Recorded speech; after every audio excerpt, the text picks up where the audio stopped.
આજે ભાભર તાલુકા કોંગ્રેસ સમિતિ આયોજિત તાલુકાની કારોબારીની મીટિંગ ભાભર લોકનિકેતન બોલાવી।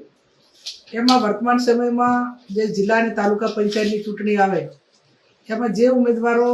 ચૂંટણી લડવા માંગતા હોય જાતિ સમીકરણ અને ભૂતકાળની અંદર અનેક વખત જ્યારે ચૂંટણી લડ્યા ત્યારે ભાભર તાલુકાની અંદર કોંગ્રેસ જીતી ગઈ અને આ વખતે પણ જિલ્લા તાલુકા પંચાયત જે 3 જિલ્લા પંચાયત છે 18 તાલુકા પંચાયત છે અમે બધા આગેવાનો સાથે મળીને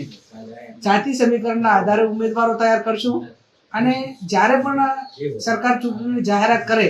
એ ટાઈમે ચૂંટણી લડવા માટે કોંગ્રેસ પક્ષ અને કોંગ્રેસના કાર્યકરો સક્ષમ છે અને આ વખતે પણ અમે ચૂંટણી જીતી અને લોકોએ જે અમારા ઉપર ભરોસો મૂક્યો એ તમામ નાના મોટા કામો અમારા કાર્યકરો કાયમી કરે છે ને આવનાર સમયમાં કરશે। પણ એટલું ચોક્કસ કહું આપના માધ્યમથી કે ભારતીય જનતા પાર્ટી ચૂંટણી આવે ત્યારે અનેક વખત વાયદા આપે છે અને જાહેરમાં કહે છે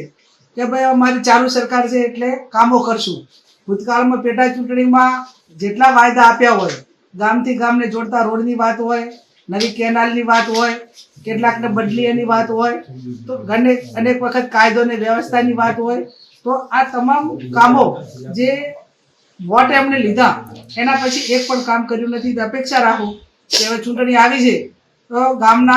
ગામમાં જે લોકો ભાજપના લોકો થાય વોટ માગવા માટે એ ટાઈમે એમના ગામમાં જે જાહેરાતો કામની કરી એ કામની ઉઘરાણી કરે એવું પણ આપણા માધ્યમથી આપણી પાસે અને